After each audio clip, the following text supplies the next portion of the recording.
Dada. Hey! Poa. Mimi mwenzako nakupenda. Nini? Nahitaji uwe mpenzi wangu. Unahitaji kuwa mpenzi wangu? Ndio. Kunipenda yani mtu anapita njiani from nowhere unaanza kumwambia unampenda. Hivi kaka zipo kweli? Yaani hunijui alafu unaanza kunipenda yani hivi zipo kweli wewe kichwani mwako? Sasa mbona unanifokea? Allah, mwambia mama. Mama! Yesu! Anipokea!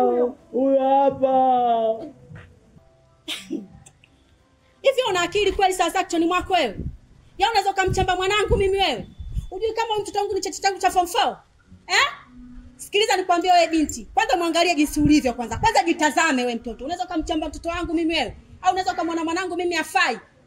Una uzuri gani? Tu mwenyewe umeweza kapa paibovu. Angalia na minywele yako kwanza ilivyo kuning'inia. Sasa kwa taarifa yako nakwambia hivi, mwanangu hawezi kupendwa na wanawake ambao wanaovaa suruali. Mwanangu tena ndio. Yaani huyu ndio kumchukulia mwanamke kijijini. Sio kama wewe. Kweli. Muangalie kwanza jinsi alivyo. Ndio maana baya. Hivyo mwanangu tuondoke tu. Tuondoke. Kumbe ile neno chipsi ai.